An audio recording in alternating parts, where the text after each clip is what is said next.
ವಿಶೇಷವಾಗಿ ಭಾಳ ಜನಕ್ಕೆ ಅನ್ನಿಸ್ಬೋದು, ಏನಪ್ಪ ಮಾಡಿದಾಗ ಸಿನಿಮಾ ತೋರ್ಸೋಕ್ಕೆ ಶುರು ಮಾಡಿದ್ರು ಅಂತ ನಿಮಗೆ ಅನಿಸಿರ್ಬೋದು. ಆದರೆ ನಮಗೊಂದು ಅರ್ಥ ಆಗಿರೋದು ಏನಪ್ಪ ಅಂತಂದರೆ, ಇವತ್ತು ಸಮಾಜದೊಳಗೆ ಇಷ್ಟೆಲ್ಲ ಅನಾಹುತಕಾರಿ ಕೆಲಸಗಳು ನಡೀತಿದೆ. ರೌಡಿಸಮ್ ಜಾಸ್ತಿ ಆಗ್ತಾಯಿದೆ, ಕೊಲೆ ಸುಲಿಗೆಗಳು ಜಾಸ್ತಿ ಆಗ್ತಿದ್ದಾವೆ, ಅತ್ಯಾಚಾರ ಅನಾಚಾರಗಳು ಜಾಸ್ತಿ ಆಗ್ತಿದ್ದಾವೆ, ಭ್ರಷ್ಟಾಚಾರ ಜಾಸ್ತಿ ಆಗ್ತಿದೆ. ಅಂದರೆ ಎಲ್ಲ ಒಂದು ಕಡೆ ಅದೇ ಅಭಿರುಚಿ ಇರ್ತಕ್ಕಂಥ ಕೆಟ್ಟ ಅಭಿರುಚಿ ಇರ್ತಕ್ಕಂಥ ಸಿನಿಮಾಗಳನ್ನ ನಮ್ಮ ಜನ ನೋಡ್ತಾ ಇರೋದೇ ಅದಕ್ಕೂ ಕೂಡ ಒಂದು ಕಾರಣ ಆಗಿದೆ ಅನ್ನುವಂಥದ್ದು ನಮ್ಮ ಭಾವನೆ. ಅಂದರೆ ಸಿನಿಮಾಗಳೆಲ್ಲ ಒಂದು ಮಾಡಿದ್ದೇವೆ ಅಂತ ಹೇಳಲ್ಲ, ಆದರೆ ಸಿನಿಮಾಗಳ ಕೊಡುಗೆನೂ ಕೂಡ ಭಾಳಷ್ಟಿದೆ ಅನ್ನುವಂಥದ್ದು ನಮ್ಮ ಭಾವನೆ. ಆ ದೃಷ್ಟಿಯಿಂದ ನಮ್ಮ ಮನಸ್ಸನ್ನು ವಿಕಾಸಗೊಳಿಸುವಂಥ, ಕೊನೆಗೆ ವಿಕಾಸಗೊಳಿಸ್ತಿದ್ರೂ ಪರವಾಗಿಲ್ಲ, ಶುದ್ಧ ಮನೋರಂಜನೆಯನ್ನಾದರೂ ಕೂಡ ಉಂಟು ಮಾಡುವಂಥ ಸಿನಿಮಾಗಳನ್ನು ನಮ್ಮ ಜನ ನೋಡುವಂಥ ಒಂದು ಅಭಿರುಚಿಯನ್ನು ಬೆಳೆಸ್ಕೊಳ್ಬೇಕು ಅನ್ನುವಂಥ ಅಪೇಕ್ಷೆ ಇಟ್ಕೊಂಡು ನಾವು ಈ ಸರಿ ಈ ನೋಡುವುದನ್ನೇ ನೋಡೋಣ ಅನ್ನುವಂಥ ಶೀರ್ಷಿಕೆಯೊಳಗೆ ಈ ಕಾರ್ಯಕ್ರಮ ಮಾಡಿದ್ವಿ. ಭಾಳ ಜನಕ್ಕೆ ಅನ್ನಿಸ್ಬೋದು, ಏನು ನೋಡುವುದನ್ನೇ ನೋಡೋಣ ಅಂತೇಳಿ ಅಂತ.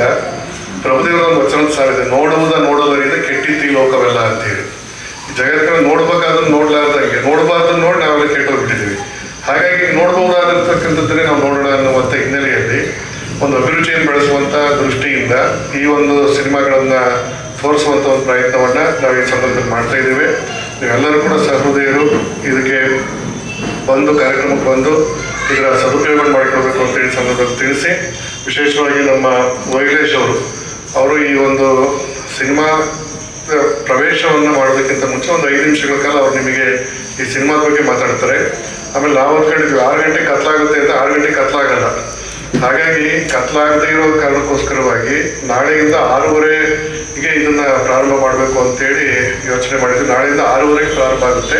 ಹಾಗಾಗಿ ನೀವು ಅದನ್ನು ಅರ್ಥ ಮಾಡಿಕೊಂಡು 6:30ಗೆ ಸರಿಯಾಗಿ ಮಠದ ಆವರಣಕ್ಕೆ ಬಂದು ಇದ್ರ ಕಾರ್ಯಕ್ರಮವನ್ನು ಸದುಪಯೋಗ ಮಾಡಿಕೊಳ್ಬೇಕು ಅಂತೇಳಿ ಸಂದರ್ಭದಲ್ಲಿ ಸೂಚಿಸಿ, ಉದ್ಘಾಟನೆಯಲ್ಲಿ ಭಾಗವಹಿಸಿರ್ತಕ್ಕಂಥ ಎಲ್ಲ ಗಣ್ಯರಿಗೂ ಕೂಡ ಹೃತ್ಪೂರ್ವಕವಾದಂಥ ಕೃತಜ್ಞತೆಗಳನ್ನು ಸಲ್ಲಿಸಿ, ಈಗ ವೈಲೇಶ್ ಅವರು ಕಾರ್ಯಕ್ರಮ ಉದ್ದೇಶಿಸಿ ಮಾತಾಡೋದು.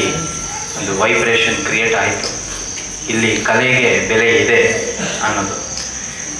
ಹೆಚ್ಚು ಮಾತಾಡೋಕ್ಕೆ ಹೋಗಲ್ಲ ನಾನು. ನನ್ನ ತಂದೆ ಸಿ ಲಕ್ಷ್ಮಣ್ ಅಂತ ಹೇಳಿ, ಅವರು ರಂಗ ಶಿಕ್ಷಕರು ಹಾಗೂ ತೋಟಗಾರಿಕೆ ಇಲಾಖೆಯಲ್ಲಿ ಕೆಲಸ ಮಾಡಿದಂಥ ಶಿಕ್ಷಕರಾಗಿದ್ದರು. ಅವರು ಆಗಲಿ 8 ವರ್ಷ ಆಯಿತು. ಅವರು ಕಟ್ಟಿದಂಥ ಸಂಸ್ಥೆ ರಂಗಕಹಳೆ ರಾಷ್ಟ್ರ ಪ್ರಶಸ್ತಿ ತಗೊಂಡಂಥ ಸಂಸ್ಥೆ. ಆ ಸಂಸ್ಥೆನ ನಾನು ಈಗ ಬೆಳೆಸ್ಕೊಂಡು ಹೋಗ್ತಾ ಇದ್ದೀನಿ. ಅದರಲ್ಲಿ ಸುಮಾರು ಒಂದು 80 ಮಕ್ಕಳಿಗೆ ನಾನು ನಿರಂತರವಾಗಿ ರಂಗ ಶಿಕ್ಷಣನ ಕೊಡ್ತಾ ಇದ್ದೇನೆ. ಬಸವಣ್ಣವರ ಒಂದು ಗೀತೆ, ಬಸವಣ್ಣನರ ಮಾನೆ ಕಂಡು ನಾ ಬೆರಗಾದೆ, ಲೇಸ ಬಯಸುವ ಹಿರಿಮಾನೆ, ಲೇಸ ಬಯಸುವ ಹಿರಿಮಾನೆ, ಹೋಗುನ ಶಿಶುವಾಗಿ ಬದುಕೇನ ಬಸವಯ್ಯಗ.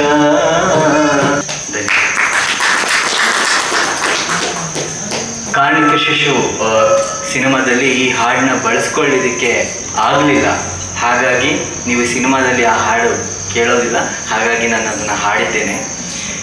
ಸಿನಿಮಾ 2012ರಲ್ಲಿ ನಿರ್ಮಾಣವಾಯಿತು. ಚಿತ್ರೀಕರಣವಾದಂಥದ್ದು ನಮ್ಮ ತುಮಕೂರು ಶಿವಗಂಗೆ ಮಠದ ಹತ್ರ ಹಾಗೂ ಸುತ್ತಮುತ್ತಲ ಜಾಗದಲ್ಲಿ ಹಾಗೂ ಅತ್ತಿಬೇಲೆ ಜಾಗದಲ್ಲಿ ಬೆಂಗಳೂರಿನಲ್ಲಿ ಪ್ರದರ್ಶನವಾಯಿತು. ಇದಕ್ಕೆ ಮುಖ್ಯವಾಗಿ ನಮಗೆ ಕ್ಲಾಪ್ ಮುಖಾಂತರ ಅಥವಾ ಚಾಲನೆ ನೀಡಿದವರು ನಮ್ಮ ಶಿವಕುಮಾರ್ ಸ್ವಾಮೀಜಿಗಳು ಹಾಗೂ ಆ ಸಂದರ್ಭದಲ್ಲಿ ನಮಗೆ ಅವರ ಒಂದು ದಿವ್ಯ ಸ್ಥಾನದಲ್ಲಿ ಅವರು ನಮಗೆ ಆಶೀರ್ವಾದ ಮಾಡಿ ಈ ಸಿನಿಮಾನ ನಾವು ನಿರ್ಮಾಣ ಮಾಡೋದಕ್ಕೆ ತುಂಬಾ ಸಹಕಾರ ಕೊಟ್ಟಿದ್ದರು. ಈ ಸಿನಿಮಾದಲ್ಲಿ ನಾನು ಬಸವಣ್ಣನವರ ಅಣ್ಣನ ಪಾತ್ರ ಮಾಡಿದ್ದೇನೆ, ದೇವರಾಜ ಪಾತ್ರ ಮಾಡಿದ್ದೇನೆ. ಈ ಸಿನಿಮಾಗೆ ರಾಷ್ಟ್ರ ಪ್ರಶಸ್ತಿ, ರಾಜ್ಯ ಪ್ರಶಸ್ತಿ, ಗೋಲ್ಡನ್ ಎಲಿಫೆಂಟ್ ಪ್ರಶಸ್ತಿ, ಅದು 3 ಪ್ರಶಸ್ತಿಗಳಿಗೆ ಭಾಜನವಾಗಿದೆ.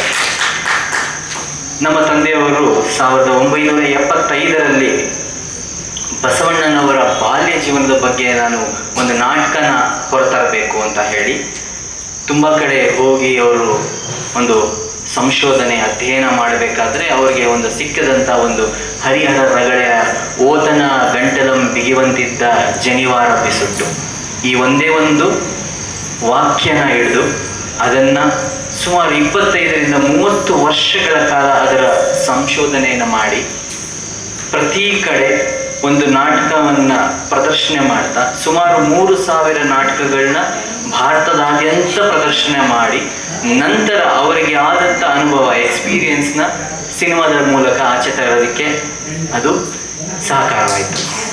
ಹಾಗಾಗಿ ಈ ಸಿನಿಮಾ ರಾಷ್ಟ್ರ ಪ್ರಶಸ್ತಿ, ರಾಜ್ಯ ಪ್ರಶಸ್ತಿ ಎಲ್ಲ ಬರೋದಕ್ಕೆ ಕಾರಣ ನಾವು ನಾಟಕದ ರೂಪದಲ್ಲಿ ತಂದಂಥ ಪ್ರದರ್ಶನಗಳು, ಅಲ್ಲಿ ಆದಂಥ ಅನುಭವಗಳು, ಅಲ್ಲಿ ಆದಂಥ ಒಂದೊಂದು ಕರೆಕ್ಷನ್ಸ್. ನಾವೆಲ್ಲೇ ಹೋಗಿ ನಾವು ತುಂಬ ಒಂದು ಸುಮಾರು ಸುತ್ತೂರು ಮಠದಲ್ಲಿ ಏನಂತಂದರೆ ಎಷ್ಟೋ ಶ್ರೀಗಳ ಮುಂದೆ ನಾವು ನಾಟಕಗಳನ್ನ ಪ್ರದರ್ಶನ ಮಾಡಿದಾಗ ನಮಗೆ ಎಲ್ಲ ಶ್ರೀಗಳು ಬಂದು ಕೆಲವೊಂದು ಗೈಡೆನ್ಸ್ನ ಕೊಡ್ತಾ ಇದ್ರು. ಆ ಗೈಡೆನ್ಸ್ ಇಂಪ್ರೂವ್ ಮಾಡಿಕೊಂಡು ನಾವು ಆ ಸಿನಿಮಾನ ಹೊರತರೋದಕ್ಕೆ ಅವಕಾಶ ಆಯಿತು. ಇಲ್ಲಿ ಈ ಜಾಗದಲ್ಲಿ ಇವತ್ತು ಪ್ರದರ್ಶನ ಆಗ್ತಾ ಇರೋದು ಒಂದು ಶುಭ ಗಳಿಗೆ.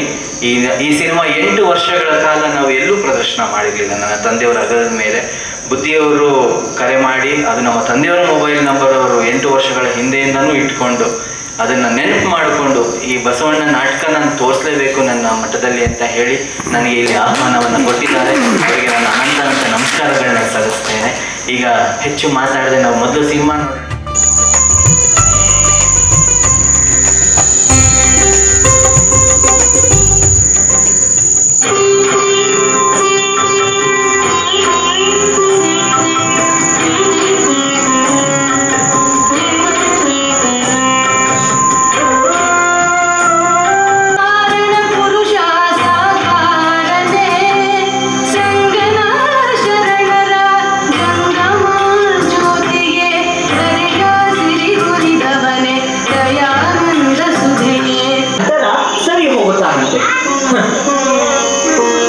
ಈ ಅಗ್ರಹಾರದ ಜನ ಇವನನ್ನು ಸರಿಪಡಿಸಿ ಎನ್ನುತ್ತಾರೆ.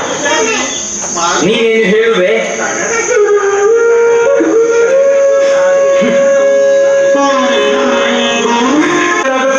ಈ ಗಾಯತ್ರಿ ಮಂತ್ರಕ್ಕೆ ಅರ್ಥವೇನು? ಇದು ಉಚ್ಚಾರ ಮಾಡಿದ್ರೆ ಏನಾಗುತ್ತೆ? ನನಗಿದೆಲ್ಲ ಬೇಕಿಲ್ಲ. ಹಾಗೆ ಹೀಗೆ ಅಂತ ಹೇಳಿ ಮೂಲೆ ಹಿಡಿದು ಕೂತ್ರೆ ಅಥವಾ ಊರ್ ಬಿಟ್ಟು ಹೋಗ್ಬಿಟ್ರೆ ನಾವು ಮಾಡೋದೇನು?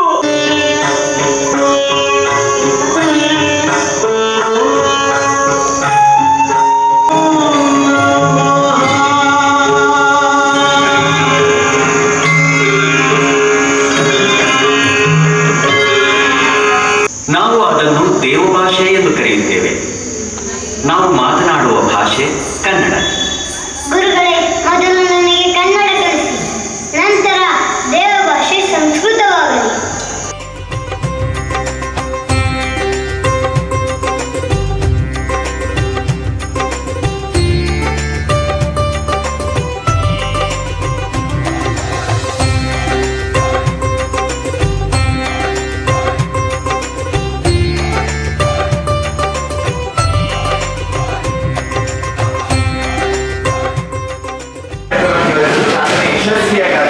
ದಯವಿಟ್ಟು ನಿಮ್ಮ ಅಭಿಪ್ರಾಯ ಆಗಲಿ, ಪ್ರಶ್ನೆ ಆಗಲಿ. ಈ ಚಲನಚಿತ್ರದ ಒಂದು ಮೇಕರ್ ಇದ್ದಾರೆ, ಹಾಗಾಗಿ ದಯವಿಟ್ಟು ಇಲ್ಲಿ ಬಂದು ನಿಮ್ಮ 2 ಮಾತುಗಳನ್ನು ಹೇಳಿ ನಾವು ಈ ಕಾರ್ಯಕ್ರಮಕ್ಕೆ ಶುಭ ಅಂತ್ಯವನ್ನ ನೀಡೋಣ ಅಂತ. ನಾವು ಇದುವರೆಗೂ ಶಿವರಾಮ ಗೋಷ್ಠಿಯಲ್ಲಿ ಈಗ 31 ವರ್ಷದಿಂದನೂ ನಾವು ಈ ಮಠಕ್ಕೆ ಬರ್ತಾ ಇದ್ದೇವೆ. ಪ್ರತಿ ವರ್ಷ ಪ್ರತಿ ಗೋಷ್ಠಿನಲ್ಲೂ ನಾವು ಬಸವಣ್ಣವರ ಚರಿತ್ರೆಯನ್ನು ಕೇಳ್ತಾ ಇದ್ದೇವೆ. ಆದರೆ ದೃಶ್ಯ ರೂಪಕದಲ್ಲಿ ನಾವು ಯಾವತ್ತೂ ನೋಡಿರಲಿಲ್ಲ. ಇವತ್ತು ಈ ಕಾರ್ಮಿಕ ಶಿಶುವನ್ನ ನಾವು ನೋಡಿದಾಗ ಅನಿಸ್ತಾ ಇತ್ತು, ಮೈ ರೋಮಾಂಚನ ಆಗ್ತಾ ಇತ್ತು. ನಿಜವಾಗ್ಲೂ ನನಗೆ ಎಷ್ಟು ರೋಮಾಂಚನ ಆಗ್ತಾ ಇತ್ತು ಅಂದರೆ ಪ್ರತಿಯೊಂದು ಸಂಪ್ರದಾಯ ಶಾಸ್ತ್ರ ಇಷ್ಟೊಂದು ರೀತಿಯಲ್ಲಿ ಇರ್ತಿತ್ತ. ಇದನ್ನ ನಿಜವಾಗ್ಲೂ ದೃಶ್ಯಗಳಲ್ಲಿ ತೊಡಗಿಸಿಕೊಂಡಿರ್ತಕ್ಕಂಥ ಶ್ರೀ ಲಕ್ಷ್ಮಣರವ್ರಿಗೆ ಮತ್ತೆ ವೈಲೇಶ್ವರರಿಗೂ ಕೂಡ ನಾವು ತುಂಬ ಹೃದಯದ ಧನ್ಯವಾದಗಳು ಎಲ್ಲ ನಮ್ಮ ಸದ್ಭಕ್ತ ಮಂಡಳಿಯ ಪರವಾಗಿ ಅರ್ಪಿಸ್ತಾ ಇದ್ದೇವೆ. ನಿಜವಾಗ್ಲೂ ಕೂಡ ಇಂತಹ ದೃಶ್ಯಗಳು, ಇಂತಹ ಪ್ರದರ್ಶನಗಳು ನಮಗೆ ಬೇಕು. ಬರೀ ನಾವು ಕಥೆ ರೂಪದಲ್ಲಿ ಕೇಳ್ತಾ ಇದ್ದೀವಿ ಹೊರತು ಇವತ್ತು ನಾವು ಅದನ್ನ ಸಾದೃಶ್ಯವಾಗಿ ನಾವು ನೋಡ್ತಾ ಇದ್ದೇವಲ್ಲ, ನಿಜಕ್ಕೂ ಇದು ಕೂಡ ರೋಮಾಂಚನವಾಗಿದೆ ಅಂತಲೂ ಕೂಡ ನಾವು ಭಾವಿಸ್ಕೊಳ್ತಾರೆ. ಇದರಲ್ಲಿ ಇರ್ತಕ್ಕಂಥ ಹೊರಾಂಗಣ ಚಿತ್ರೀಕರಣನೂ ಕೂಡ ತುಂಬ ಚೆನ್ನಾಗಿತ್ತು, ಹಾಡುಗಳು ಕೂಡ ತುಂಬ ಚೆನ್ನಾಗಿತ್ತು. ನನಗೆ ಒಂದ್ಸತಿ ಅನ್ನಿಸ್ತಾ ಇತ್ತು, ಬಸವಣ್ಣವರ ವಚನಗಳಲ್ಲಿ ಒಂದು ಬರಲಿಲ್ವಲ್ಲ ಅನ್ನಿಸ್ತಿತ್ತು. ಆಗ ಯೋಚನೆ ಮಾಡಿದ್ದು ನಾನೇ ಅನ್ಕೊಂಡೆ, ಇದು ಬಸವಣ್ಣನವರು ಅಂದ್ರೆ ಕೂಡಲ ಸಂಗಮಕ್ಕೆ ಬರೋಗಿನ ಮುಂಚಿನಲ್ಲಿ ಇರ್ತಕ್ಕಂಥ ದೃಶ್ಯಾವಳಿಗಳನ್ನು ನಾವು ತಗೊಂಡಿರೋದ್ರಿಂದ ಇಲ್ಲಿ ನಾವು ಆ ವಚನಗಳನ್ನು ಇಷ್ಟನ್ನೇ ನಾವು ಎಕ್ಸ್ಪೆಕ್ಟ್ ಮಾಡ್ತೀವಿ ಅನ್ನೋದು ಸರಿಯಲ್ಲ ಅಂತ ಅನ್ನಿಸ್ತು. ಹಾಗಾಗಿ ಅವ್ರು ತೆಗೆದುಕೊಂಡಿರ್ತಕ್ಕಂಥ ಎಲ್ಲ ಚಿತ್ರೀಕರಣನೂ ಕೂಡ ತುಂಬ ಚೆನ್ನಾಗಿತ್ತು. ವಸ್ತ್ರಾಭರಣ, ವಸ್ತ್ರ ವಿನ್ಯಾಸವನ್ನಾಗಲಿ ಮತ್ತೆ ಹಾಡುಗಾರಿಕೆಯನ್ನು ಕೂಡ ತುಂಬ ಚೆನ್ನಾಗಿತ್ತು. ದಯವಿಟ್ಟು ಇವತ್ತು ಯಾರ್ಯಾರೆಲ್ಲ ಬಂದಿಲ್ಲ ಇಲ್ಲಿ ಅವರೆಲ್ಲರೂ ಮಿಸ್ ಮಾಡ್ಕೊಂಡಿದ್ದಾರೆ. ಈ ಪ್ರದರ್ಶನ ಮತ್ತೊಮ್ಮೆ ನೀವು ತೋರಿಸ್ಲೇಬೇಕು ಅಂತ ನಾನು ಸ್ವಾಮೀಜಿಯವರಿಗೆ ವಿನಂತಿ ಮಾಡ್ಕೊಳ್ತಾ, ಮತ್ತೊಮ್ಮೆ ಈ ಪ್ರದರ್ಶನ ಬೇಕೇ ಬೇಕು. ಕೊನೆಯ ದಿವಸ 28ನೇ ತಾರೀಕಾದ್ರೆ ಈ ಪ್ರದರ್ಶನ ಇರಲಿ ಅಂತ ತಮ್ಮಲ್ಲಿ ಅರಿಕೆ ಮಾಡ್ಕೊಳ್ತಾ ಎಲ್ರಿಗೂ ಮತ್ತೊಮ್ಮೆ ಶರಣಾರ್ಥಿಗಳನ್ನ ಅರ್ಪಿಸ್ತಾ ಇದ್ದೇನೆ. ಸರ್, ಫಸ್ಟ್ ಆಫ್ ಆಲ್ ನಾನು ನಿಮಗೆ ಹಾರ್ಟ್ಲಿ ಕಂಗ್ರಾಟ್ಸ್ ಹೇಳ್ತೀನಿ. ತುಂಬ ಚೆನ್ನಾಗಿ ಆ್ಯಕ್ಟಿಂಗ್ ಮಾಡಿದ್ದೀರಾ. ಬಾಲ್ಯದ ಅವಸ್ಥೆಯಲ್ಲಿ ಬಸವಣ್ಣ ಅವರ ಕಥೆಗಳು ನಮಗೆ ಸಾಧಾರಣವಾಗಿ ಗೊತ್ತಿರಲಿಲ್ಲ. ತುಂಬ ಚೆನ್ನಾಗಿ ಅದನ್ನು ತಿಳಿಸ್ಕೊಟ್ಟಿದ್ದೀರಾ. ನನಗೊಂದು ಪ್ರಶ್ನೆ ಮೂಡಿತು ಅದರಲ್ಲಿ. ಇಡೀ ಒಂದು ಪಿಕ್ಚರಲ್ಲಿ ನಾನು ನೋಡಬೇಕಾದ್ರೆ ಬ್ರಾಹ್ಮಣ ಸಮುದಾಯದಲ್ಲಿ ಹುಟ್ಟಿ ಎಲ್ಲೂ ಆ ದೇವಾಲಯಗಳ ಬಗ್ಗೆ ಅಂದರೆ ವಿಷ್ಣುವಿನ ಎಲ್ಲೂ ಆರಾಧನೆ ಕಾಣಿಸ್ಕೊಳ್ಳಿಲ್ವಲ್ಲ ಅಂತ ಒಂದು ಪ್ರಶ್ನೆ ನನಗೆ ಬಂತದು. ಸ್ಟಾರ್ಟಿಂಗಿಂದನೂ ಎಲ್ಲ ಕಡೆನೂ ನಮ್ಮ ಶಿವನ ಇದರಲ್ಲೇ ಹೋಗ್ತಾ ಇರೋ ಪಿಕ್ಚರು. ತುಂಬ ಅದ್ಭುತವಾಗಿ ಬಂದಿರೋ ಪಿಕ್ಚರು. ನಾವೇ ಮಿಸ್ ಮಾಡ್ಕೊಂಡಿದ್ವಿ. ಎಂಥ ಒಳ್ಳೆ ಪಿಕ್ಚರ್ ನಾವು ನೋಡಿರ್ಲಿಲ್ವಲ್ಲ ಇಷ್ಟು ದಿನ ಅಂತ ಹೇಳ್ಬಿಟ್ಟು. ಶೈವ ಬ್ರಾಹ್ಮಣರು ಅಂತ ಹೇಳ್ಬಿಟ್ಟು. ಹಾಗಾಗಿ ಸೊ ಹಾಗಾಗಿ ಎಲ್ಲೂ ತೋರಿಸಲ್ಲ ಪಿಕ್ಚರಲ್ಲಿ. ಅದೊಂದು ನನಗೊಂದು ಕುತೂಹಲ ಆಯಿತು, ಕೇಳಬೇಕು ಅನ್ಸಿತ್ತು ಸರ್. ಬಟ್ ಏನೇ ಆಯಿತು, ಒಳ್ಳೆ ಒಂದು ನಾನೊಂದು ಜೀವನದಲ್ಲಿ ಒಂದು ಅತ್ಯುತ್ತಮವಾದ ಒಂದು ಪಿಕ್ಚರ್ ನೋಡಿದೆ ಅಂತ ಅನ್ನಿಸ್ತು ನನಗೆ. ಧನ್ಯವಾದ, ಬುದ್ಧಿಯವರಿಗೆ ಧನ್ಯವಾದ. ಇವತ್ತು ನಾವು ಹರಿಜನ ಗಿರಿಜನನ್ನ ದೂರಾಕಿದ್ವಿ. ಯಾಕೆ ಅಂತಂದರೆ ಮುಸ್ಲಿಮಾನರನ್ನ ನಾವು ಒಳ ಕರ್ಕೊಳ್ತೀವಿ. ಇವತ್ತು ಅವ್ರನ್ನ ಒಳಗಡೆ ಅವನು ಕರ್ಕೊಂಡ ಏನು ಕರ್ಕೊಂಡ ಅಂತ ಇವತ್ತು ಅಸ್ಪೃಶ್ಯತೆ ನಮ್ಮಲ್ಲಿ ಇನ್ನೂ ಮೂಢನಂಬಿಕೆಗಳಿದ್ದಾವೆ. ಆದರೆ 12ನೇ ಶತಮಾನದಲ್ಲೇ ಅಂಥ ಒಂದು ಕಠಿಣ ಪರಿಸ್ಥಿತಿಯಲ್ಲಿ ಇಂಥ ಒಂದು ಶಕ್ತಿ ಸಾಮಾನ್ಯ ಜನರೆಲ್ಲ ಮೂಡಬರೋದಕ್ಕೆ ಸಾಧ್ಯ ಇಲ್ಲ. ಎಲ್ಲರಿಗೂ ನಮಸ್ಕಾರ. ಈ ವಿಶೇಷವಾದ ಒಂದೆರಡು ಅಭಿಪ್ರಾಯ ತಿಳಿಸ್ಬೇಕು ಅಂತ ಕೋರ್ಕೊಂತಾರೆ. ತಾವೆಲ್ಲರೂ ಕೂಡ ಆಗಮಿಸಿ ಈ ಒಂದು ಚಿತ್ರವನ್ನು ಸವಿದಿದ್ದೀರಾ. ಚಿತ್ರೀಕರಣ ಅತ್ಯಂತ ಯಶಸ್ವಿಯಾಗಿ ಅಮೋಘವಾಗಿ ಮೂಡಿಬಂದಿದೆ. ಅಲ್ಲಿ ವೃತ್ತಿನಿರತ ಕಲಾವಿದರೇ ಪಾತ್ರಗಳನ್ನು ನಿರ್ವಹಿಸುವುದರಿಂದ ಅದು ನಮಗೆ ಮನದಟ್ಟಾಗಿದೆ.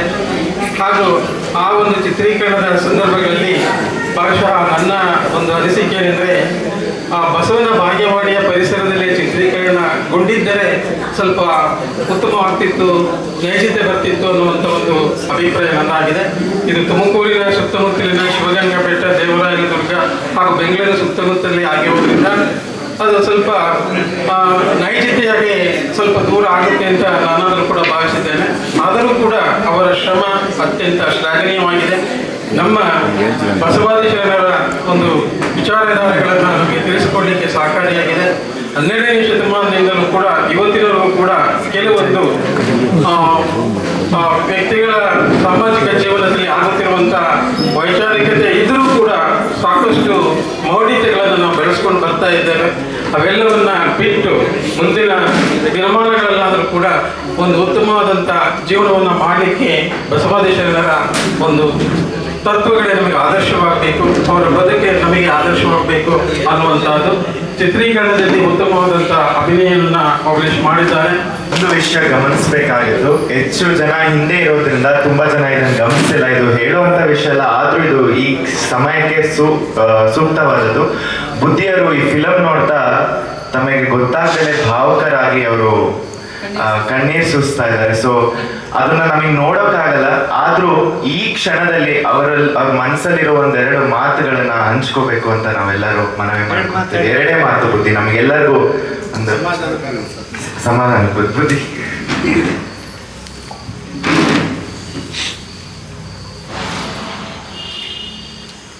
ಸಿನಿಮಾ ಚೆನ್ನಾಗಿ ಬಂದಿದೆ.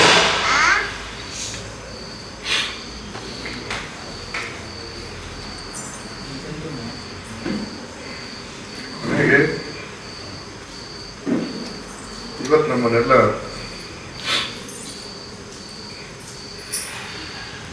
ಈ ಮಟ್ಟಕ್ಕೆ ತರೋದಕ್ಕೋಸ್ಕರವಾಗಿ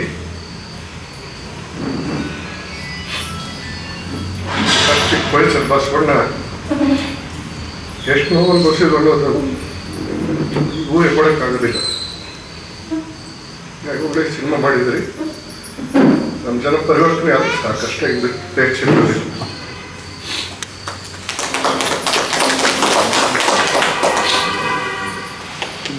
ಇನ್ಯಾರ ಬುದ್ಧಿಯವ್ರು ಮಾತಾಡಿದ ಮೇಲೆ ನಾವು ಯಾರು ಮಾತಾಡೋದು ಸರಿ ಆಗಲ್ಲ, ಅವರ ಒಂದು ಭಾವನೆನ ಅವರು ವ್ಯಕ್ತಪಡಿಸಿದ್ದಾರೆ.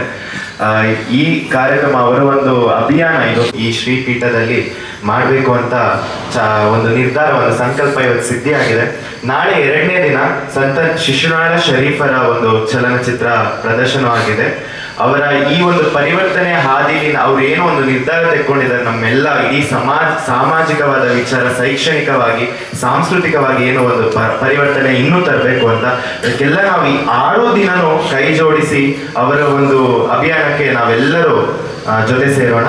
ನಾಳೆ 6 ಗಂಟೆ 6:30 ಅಷ್ಟೊತ್ತಿಗೆ ಸಂತ ಶಿಶುನಾಳ ಶರೀಫರ ಒಂದು ಚಲನಚಿತ್ರ, ಅವರ ಒಂದು ಜೀವನ ಆಧಾರಿತ ಚಲನಚಿತ್ರ ಪ್ರದರ್ಶನ ಆಗಲಿದೆ. ಎಲ್ಲರಿಗೂ ಶುಭರಾತ್ರಿ, ಶರಣ ಶರಣಾರ್ಥಿ, ನಮಸ್ಕಾರ.